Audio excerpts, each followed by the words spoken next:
Terima kasih Bapa buat anugerah-Mu, pemeliharaan-Mu atas hidup kami. Kami mengucap syukur dan hari ini Tuhan, kami mau bawa seluruh hidup kami di hadapan Tuhan. Satu kerinduan kami, biar Engkau berbicara, nyatakan firman-Mu, kebenaran-Mu bagi kami, sehingga kami boleh menghadapi hari-hari ini, hari-hari yang sulit, keadaan yang luar biasa ini Bapa, tapi kami percaya bersama dengan Tuhan kami dapat melewatinya, bahkan perlindungan, penyertaan Tuhan senantiasa ada atas kami. Kami mengucap syukur dalam nama Tuhan Yesus. Urapi hamba-Mu yang tidak ada apa-apanya, urapi setiap kami. Kami buka hati bagi firman-Mu dalam nama Yesus. Haleluya. Amin, amin, amin, amin. Iya, shalom saudara, selamat siang ya, kita berjumpa kembali di hari ini. Walaupun hari ini ya kita kembali tidak dapat beribadah lagi di gereja dan harus beribadah lewat online ya, saya percaya bahwa kasih dan anugerah Tuhan tidak pernah berkesudahan, bahkan tidak berubah atas hidup kita. Nah, saudara melihat keadaan hari-hari ini, rasanya kita ada di hari-hari yang sulit ya. Dan apa yang Alkitab tulis memang selalu terjadi, bahwa di akhir zaman akan datang masa yang sukar. Ya, manusia akan kehilangan damai sejahtera dan lain sebagainya. Bahkan kita akan mendengar berita-berita yang menakutkan. Tapi semua itu harus terjadi. Bagaimana kita berespon hari-hari ini, saudara?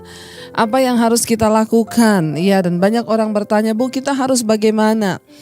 Yang pertama, sadarilah bahwa semua itu sudah tertulis ya. Ingat, semua yang terjadi saat ini sudah ditulis dalam firman Tuhan. Dan firman itu harus digenapi. Ya, firman Tuhan harus dinyatakan supaya ternyata benar bahwa apa yang ditulis dalam firman itu memang benar-benar terjadi. Ya, Yesus berkata, di akhir zaman nanti ada penyakit-penyakit yang aneh-aneh ya, penyakit yang mengamuk ya, dan akan banyak orang yang akan mati karena ketakutan berhubungan dengan hal-hal yang akan terjadi itu.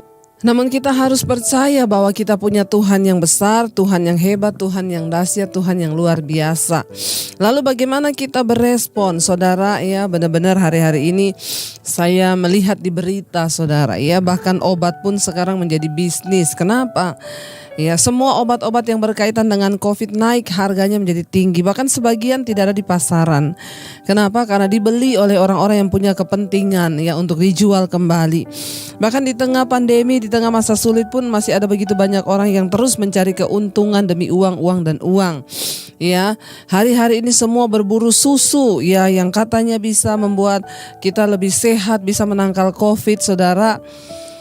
Ya, apa yang terjadi ini membuat kita ini semakin melihat, saya semakin mengerti bahwa ternyata semua orang tuh takut mati.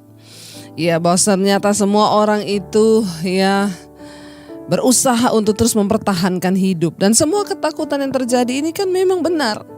Ya, adalah usaha manusia untuk terus bertahan hidup di dunia ini. Ya, karena takut mati sehingga orang semua berusaha mendapatkan ini dan itu. Tapi ingat ya, firman Tuhan sudah berkata bahwa semua akan terjadi. Semuanya ini akan terjadi dan sudah tertulis dan harus digenapi. Dan kalau kita tahu semuanya memang sudah tertulis dan akan digenapi, lalu bagaimana kita ini berespon? Ya, apa yang harus kita lakukan dan bagaimana kita melihat ya semua peristiwa ini? Saudara, kembali lagi, makanya saya tetap tidak berubah dan saya juga tetap konsisten dengan firman dan pesan Tuhan. Mati adalah keuntungan, hidup adalah Kristus ya. Jangan terlalu takut berlebihan. Dan kita harus kembali kepada firman Tuhan ya. Bahkan saya juga bersyukur ya, saya melihat bagaimana ya Tuhan juga sudah mengizinkan kami mengalami 2 kali ya COVID ini, saudara. Bahkan yang terakhir dengan varian yang baru katanya ya. Tetapi ya itu yang saya bilang, mau variannya berkembang berapa banyak varian semakin dahsyat, saya tetap mau bilang kuasa Tuhan tetap sama, tidak pernah berubah. Sekalipun dunia ini berubah, zaman ini berubah, penyakit semua berubah, tapi kuasa Tuhan itu tidak berubah. Ya, dan satu hal, kalau belum waktunya kita mati, kita gak akan mati. Tapi memang kalau sudah waktunya, ya marilah kita bersiap-siap hidup dalam kekudusan dan kebenaran. Saya ingin hari ini kita membaca firman Tuhan dari Mazmur 62 ya. Mazmur 62, saudara, kalau kita melihat di sana ya, Daud menulis satu Mazmur, ya, perasaan tenang berada dekat Tuhan. Hari ini ketenangan, damai sejahtera itu rasanya mahal. Ya, kita semua ketakutan mendengar berita. Buka di WA, ya, RIP, kematian telah berpulang. Buka di Facebook, RIP, RIP, RIP. Buka di Instagram, RIP, semuanya berita tentang kematian. Bahkan mengenai orang-orang yang kita kenal, orang-orang yang dekat dengan kita. Ya, kita tidak usah bingung, tidak usah kaget, ya. Kalau kita kembali tetap pada firman, kita perkatakan bahwa hidup mati itu di tangan Tuhan. Berarti mereka yang sudah dipanggil Tuhan itu mereka sudah mengalami keuntungan di dalam Yesus. Karena kematian di dalam Kristus adalah sebuah keuntungan, ya. Dan hari ini saya pengen, lalu yang kita yang masih hidup ini, apa yang harus kita lakukan? Ya, ketenangan menjadi barang yang langka hari ini, karena itu kita perlu belajar dari Daud, saudara, ya. Dari Mazmur 62, ayat yang kedua, Daud berkata begini, saudara. Hanya dekat Allah saja aku tenang, daripadanya lah keselamatanku. Ayat 3, hanya dialah gunung batuku dan keselamatanku, kota bentengku, aku tidak akan goyah. Ayat yang ke 3 saya dikatakan, ayat yang keempat, ya, berapa lamakah kamu hendak menyerbu seseorang, hendak meremukkan dia, hai kamu sekalian, seperti terhadap dinding yang miring, terhadap tembok yang roboh. Ya, mengapa Daud menulis ayat ini? Ya, kita tahu bersama, ini ayat kemarin juga saya sedikit membahas di ibadah Mezbah Syukur pagi, dan memang terbatas sekali waktunya untuk saya membahas, makanya saya kembali mengangkat ini pada hari ini. Daud menulis ayat ini ketika dia lagi dalam pelarian dikejar oleh Absalom, ya, dan beberapa musuhnya untuk dibunuh. Ya, ketika Daud sedang dalam pelarian, ya, dia berada di padang gurun Yehuda pada waktu itu, di tempat yang sendirian, di dalam kesepian, saudara. Tidak ada siapa-siapa.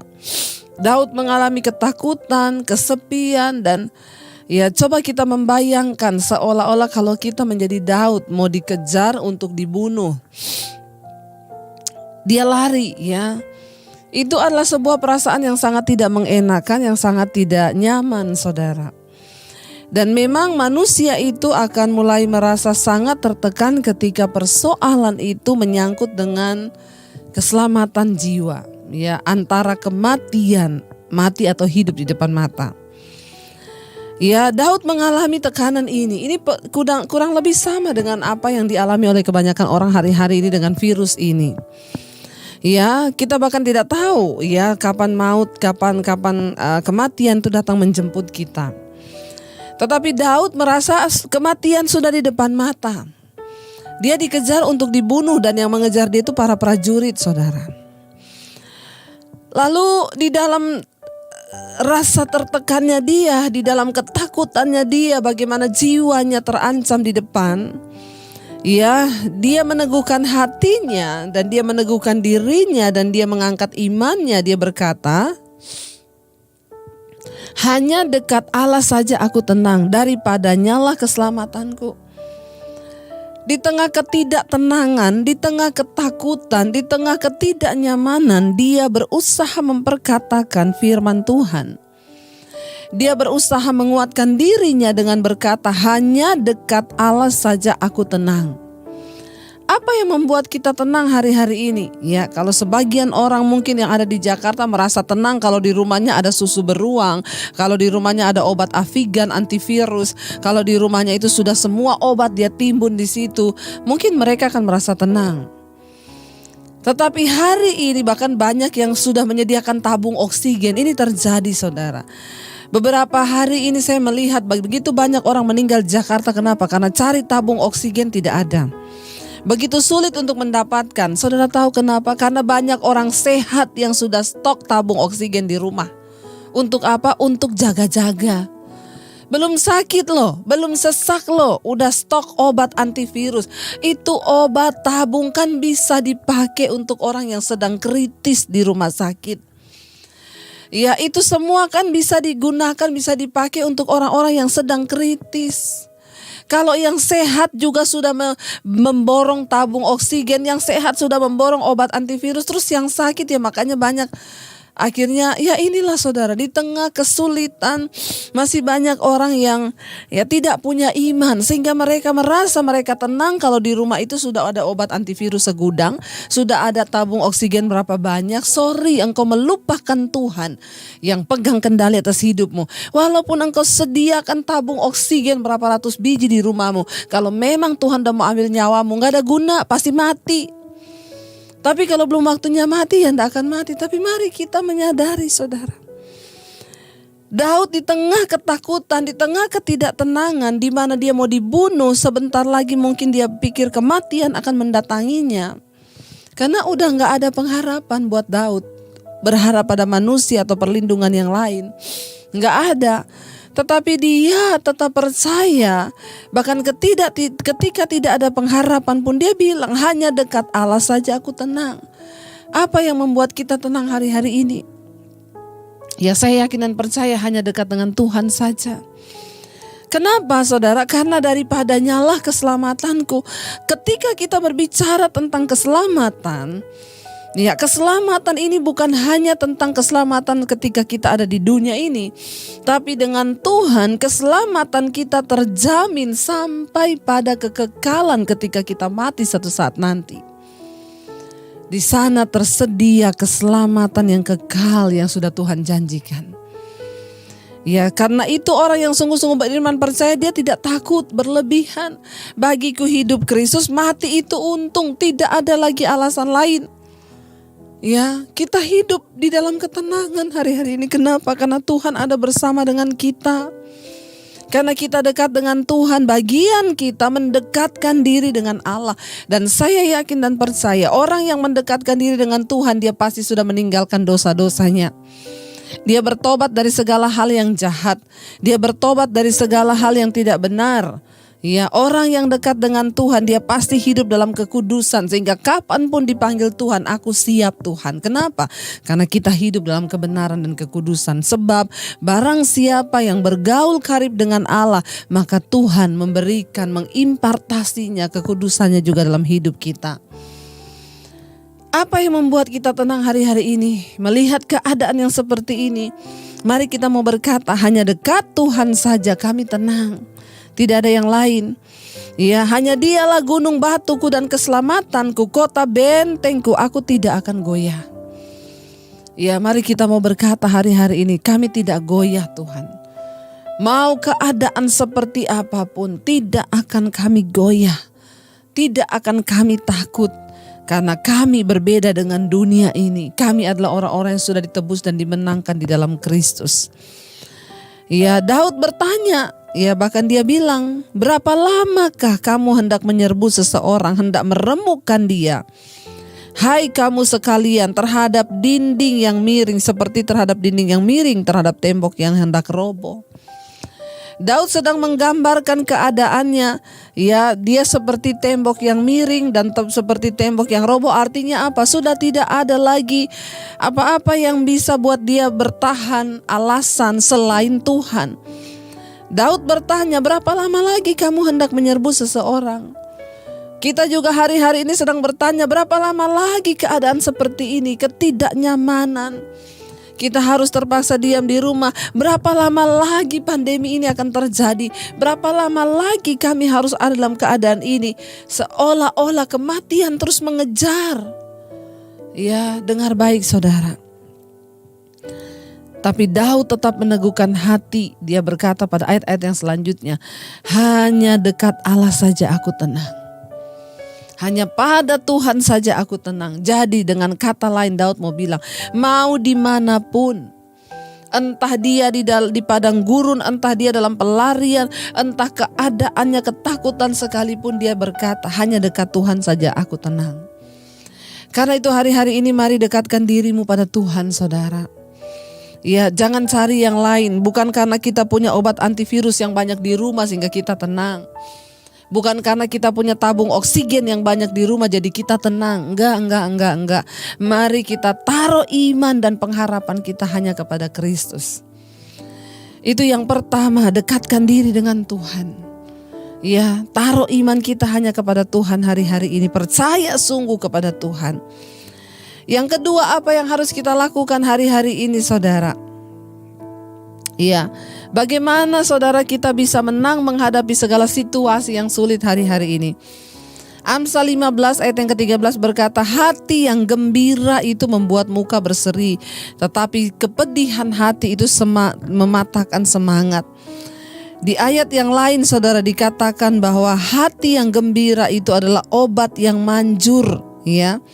Tetapi semangat yang patah itu mengeringkan tulang.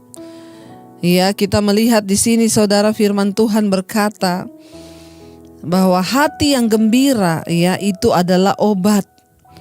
Kalau kita lihat di dalam Amsal 17 ayat 22 ya. Hati yang gembira adalah obat yang manjur, tetapi semangat yang patah itu mengeringkan tulang. Apa yang bisa membuat hari-hari ini kita bisa bertahan di tengah keadaan yang sulit? Ya, mari tetap jaga sukacita yang dari Tuhan. Jangan sampai hari-hari ini engkau kehilangan sukacita yang dari Tuhan. Hati yang gembira itu harus tetap ada. Apapun keadaannya kita berjuang untuk terus hidup di dalam sukacita. Sebab sukacita dari Allah itu adalah kekuatan kita. Berjuanglah saudara. Sekalipun sulit tetap pertahankan sukacita yang dari Tuhan. Kenapa? Itu kekuatan kita. Bahkan sukacita yang dari Allah itu obat yang manjur. Jangan berburu susu, jangan berburu obat. Tapi mari bikin tekad di dalam diri kita sendiri. Aku mau jaga damai sejahtera dan sukacita di hatiku. Kenapa? Karena memang secara ilmu kedokteran, ketika saudara kecewa, saudara marah, saudara kepahitan, maka sistem imunmu langsung turun. Dan engkau gampang dan mudah untuk kena semua penyakit. Tapi ketika hatimu gembira, maka sistem imanmu naik. Makanya hari ini mari kita mau juga melepaskan segala kepahitan. Mari kita mau buang segala kebencian, segala amarah, segala kekecewaan. Mungkin hari-hari ini kita sedang dikecewakan oleh seseorang. Mari kita belajar terus lepaskan pengampunan. Mari kita belajar terus lepaskan kemarahan. Jangan biarkan kepahitan, kekecewaan itu bercokol di dalam hatimu saudara. Tapi lepaskan. Mari berusaha minta Tuhan kasih kita damai sejahtera. Bagaimana caranya? Perkatakan, terus perkatakan. Bereskan apa yang harus kita bereskan di hadapan Tuhan. Jangan sampai kita ini kehilangan damai sejahtera. Itu akan cepat membuat engkau kehilangan sistem imunmu. Ya, apalagi takut, gelisah, kecewa, marah, kepahitan, ya. Ketakutan itu saudara mencabut damai sejahtera. Kita harus jaga hati yang gembira hari-hari ini. Bergembiralah dalam keluargamu. Ya, sekalipun tidak boleh kemana-mana, suami istri bergembiralah bersama dengan anak-anak. Ciptakan kebahagiaan itu dalam rumah kita. Ya, karena itu sekalipun kita gak boleh kemana-mana, tetap betah. Saya sekeluarga kita tetap bersuka cita di rumah. Kami betah ya, kita bisa makan bersama, masak bersama, tertawa bersama. Siapa yang menciptakan kebahagiaan itu? Ya kita sendiri, bukan orang lain. Bukan keadaan yang bisa membuat kita bahagia. Ya, tetapi kitalah yang harus menciptakan kebahagiaan itu karena itu adalah pilihan. Bahagia itu pilihan, bukan keadaan. Waktu kita memilih untuk berbahagia, lepaskan semua yang pahit-pahit. Lepaskan pengampunan suami istri, lepaskan semua hal-hal yang membuat engkau kehilangan damai sejahtera. Supaya apa saudara? Ketika kita hidup rukun bersama, firman Tuhan berkata, kesanalah berkat Tuhan itu diperintahkan. Saat kita hidup rukun bersama, ada kegembiraan, ada sukacita, Tuhan memberkati rumah tanggamu. Bahkan di masa yang sulit pun Tuhan tahu memberkati orang-orang yang mau terus hidup sungguh-sungguh melakukan firman-Nya. Karena itu hari ini saudara, saya percaya kita diizinkan Tuhan masuk di minggu yang pertama. Kita harus bersyukur Tuhan masih membawa kita melihat minggu demi minggu, hari demi hari. Ya, kita masih melihat Tuhan memimpin hidup kita detik demi detik, jam demi jam, hari demi hari, minggu demi minggu, bulan demi bulan, bahkan tahun demi tahun Tuhan masih izinkan kita ada. Itu semua karena anugerahnya dan itu tandanya bahwa tugas kita belum selesai. Mari kita terus berusaha hidup di dalam tuntunan Tuhan. Ya, dekat dengan Tuhan, miliki hati yang gembira hari-hari ini agar hidup kita tetap terarah tertuju kepada kasih karunia. Buang semua dosa, tinggalkan semua kepedihan, dekatkan diri dengan Tuhan. Itu aja yang harus kita lakukan agar kita boleh mengalami lawatan dan penyertaan Tuhan. Kristus, terima kasih Yesus.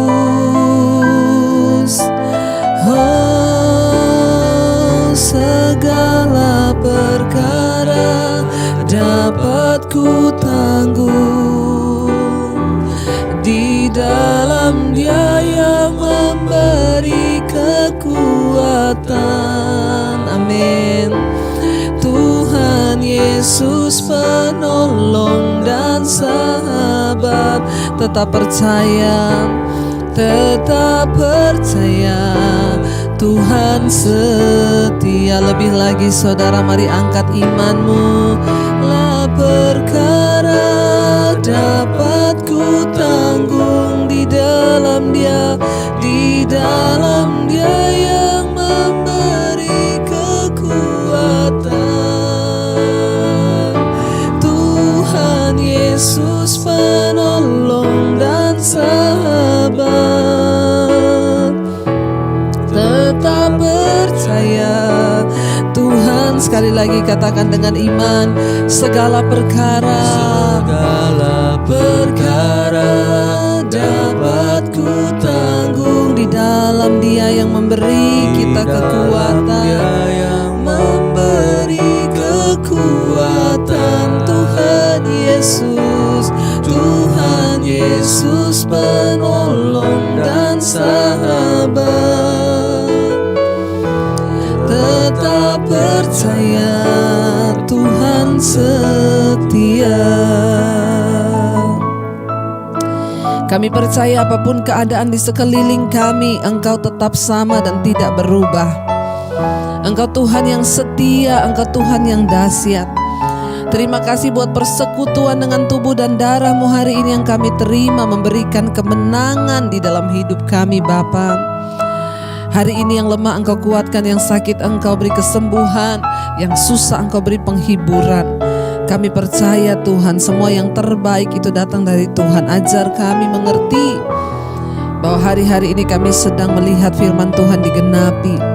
Biar kami tetap keluar sebagai pemenang-pemenang di hari-hari terakhir ini.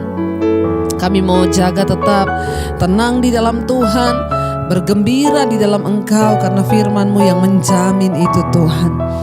Terima kasih Bapa, roh, jiwa dan tubuh kami serahkan ke dalam tangan Tuhan.